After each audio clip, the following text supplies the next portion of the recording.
சிந்தனை செய் மனமே என்ற இந்த நிகழ்ச்சியில் தாரணைக்காக நாம் இன்னைக்கு பார்க்க போகின்ற சுலோகம் ஜோ கரேகா சோ பாயேகா. யார் செய்கின்றார்களோ அவர்கள்தான் அடைகின்றார்கள். அதை இன்னும் கொஞ்சம் எக்ஸ்பிளைன் பண்ணுன்னா, ஜெய்சே கரேகா வைசா பாயேகா, எப்படி செய்கின்றார்களோ அப்படித்தான் அடைகின்றார்கள். இன்னொரு விஷயம், ஜித்தனா கரேகா உத்தனா பாயேகா, எவ்வளவு செய்வார்களோ அவர்கள்தான் அடைவார்கள் என்று. இங்கே நாம் கர்மத்தினுடைய மகத்துவத்தை நாம் தெரிஞ்சுக்கிறோம். அதுவும் நேரத்திற்கு ஏற்ப நாம் என்ன கர்மம் செய்கிறோமோ அதனுடைய பலனை தான் நம்ம பன்மடங்காக பெறுகின்றோம். இறைவனுடைய காரியத்திற்கு செயலுக்கு நாம் உதவியாளர்களாக இப்போ இருக்கின்ற காரணத்தில் தான் உலக ராஜ்யத்தினுடைய அதிகாரியாக கூட நம்ம ஆகின்றோம். நமக்கு மட்டும்தான் பாருங்க, உலகத்தில் இந்த அக்கர்மம் விகர்மம் சுகர்மம் என்ற கர்மத்தினுடைய பிலாசபி ரகசியம் நமக்கு தெரியும். உலகத்தில் யாருக்குமே இது தெரியாது. ஏன்னா பாபா நமக்கு சொல்லியிருக்கிறாரு, சத்யுகம் திரேதாயுகத்தில் இருக்கும்போது அக்கர்மம் செய்பவர்களாக இருக்கின்றோம். அதாவது நம்மளுடைய கர்மம் நியூட்ரலாக இருக்குது. நெய்தர் பாசிட்டிவ் நாட் நெகட்டிவ், எந்த எஃபெக்ட்டுமே கிடையாது. ஆனால் அதே துவாபரயுகம் கழியும் போது பார்த்தீங்கன்னா நம்ம மாயினுடைய இன்ஃப்ளூயன்ஸில், விகாரங்களுடைய இன்ஃப்ளூயன்ஸில், பலகீனங்களுடைய இன்ஃப்ளூயன்ஸில் நாம் செயல்களை செய்யறதுக்கு ஆதாரமாக இருந்தது தேக உணர்வு தான். அந்த தேக உணர்வு வந்த பிறகு தான், விகாரங்கள் வந்த பிறகு தான் நாம் ரொம்ப துக்கத்தையும் அனுபவித்தோம், பாவங்களையும் செய்ய ஆரம்பித்தோம், சுமைகளை நம்ம சுமக்கவும் ஆரம்பிச்சிடும். அதுக்கப்புறம் இப்போ சங்கம யுகத்தில் பாபா நமக்கு சுக்கர்மத்தை கற்றுக் கொடுக்கின்றார். அதாவது சுகம் அளிக்கக்கூடிய கர்மம்.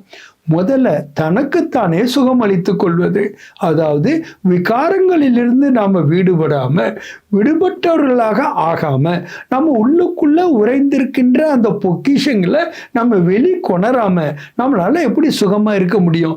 ஆக நாமும் சுகமா இருக்கிறோம், நம்ம கூட இருக்கிறவங்களுக்கு நாம சுகத்தை கொடுக்கிறோம், ஏன் இயற்கைக்கு கூட நாம சுகம் அளிப்பவர்களாக ஆகி விடுகின்றோம் இந்த சுலோகனை நாம தாரணை பண்ணும்போது.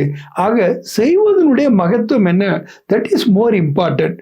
அது கூட இப்பதான் நான் ஏற்கனவே செஞ்சிருக்கேன், எவ்வளோ செஞ்சிருக்கேன், என்னெல்லாம் செஞ்சிருக்கேன் உங்களுக்கு தெரியுமான்னு சொன்னா அது பாஸ்ட் லாரல்ல இருக்கிறது.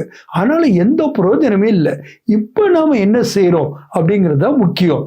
ஏன்னா எப்போ நம்ம இதை பார்த்தோமோ இப்பொழுது இல்லையெனில் இனி எப்பொழுதுமே இல்லை என்று, அதே மாதிரி இப்பொழுது நான் என்னென்ன என்னுடைய ரிசோர்சஸ் பாபா எனக்கு கொடுத்திருக்கின்றாரோ அதை நான் பயன்படுத்துகின்றேன் என்பதை நாம் அகத்தாய்வு செய்ய வேண்டியது அவசியமாக இருக்கின்றது. அதனால தான் வெறுமனே யோசிச்சா மட்டும் பத்தாது, ஆசைப்பட்டா மட்டும் பத்தாது, நினைக்கிறனால உங்களுக்கு அது கிடைத்திடவும் செய்யாது. ஏனென்றால் கர்மத்துக்கு தான் பலன் கிடைக்கின்றதே தவிர நீங்க நினைப்பதற்கெல்லாம் பலன் கிடைக்காது. ஆனா நினைவில்லாம நீங்க செயலுக்கு வரமாட்டீங்க. அது ரொம்ப ஆதாரம். என்ன நினைக்கணும்னு நமக்கு தெரியணும், அது எப்படி நினைக்கணும்னு தெரியணும், அந்த சங்கல்பம் எப்படி திடமானதாக இருக்கணுங்கிறது நமக்கு தெரியும். அப்பதான் சூழ்நிலைகள் மாறினாலும் பிரச்சனைகள் வந்தாலும் சவால்களை நம்ம சமாளித்து அந்த செயலை நம்ம திறம்பட செய்ய முடிகின்றது. ஆக கர்மத்தினுடைய ரகசியத்தை அறிந்து கொண்டிருக்கின்ற காரணத்தினால்தான் நாம் எந்த ஒரு செயலையும் செய்யறதுக்கு முன்னாடி ஒரு நிமிஷம் யோசிக்கிறோம். அதைத்தான் பாபா நமக்கு திரிகால தர்ஷி ஆயிட்டு நீங்க செயல்களை செய்யுங்கன்னு சொல்றார்.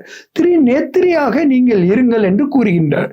அதாவது பாஸ்ட், பிரசன்ட், ஃபியூச்சர் மூன்றதையும் நம்ம கவனத்தில் கொண்டு கர்மங்கள் செய்யறனால்தான் நம்ம கர்ம யோகிகளாக இருக்கின்றோம், அதாவது விடுபட்டவர்களாக இருக்கின்றோம். ஒவ்வொரு கர்மத்தினுடைய பலனு பல கோடி மடங்கு நாம பெறுவர்களாக இருக்கின்றோம். எண்ணியதாங்கு செய்வர் திண்ணியராக பெறின் என்று வள்ளுவர் கூறுகின்றார். நம்ம சக்திசாலி என்றால் நாம நினைக்கிறத நம்மளால செய்ய முடிபவர்களாக நாம இருக்க வேண்டும். அதனால்தான் காலத்தார் செய்யன் என்றும் கூறுகின்றார். நாம வெற்றியை நம்ம வாழ்க்கையில ஒவ்வொரு செகண்ட்லையும் இந்த பிராமண வாழ்க்கையில நம்ம அனுபவம் பண்ணணும்னா பாபாவுடைய இஷாராவை, சமிங்கையை நாம புரிந்து கொண்டு நேரத்திற்கு ஏற்ப நாம செயல்களை செய்வதன் மூலமாக, சேவையை செய்வதன் மூலமாகத்தான் நாம எல்லையற்ற பிராப்தியினுடைய அடையாளமாக நாம மகிழ்ச்சியையும் நிறைவையும் இப்பயே நாம அனுபவம் செய்து கொண்டே இருக்கின்றோம். நல்லது. ஓம் சாந்தி.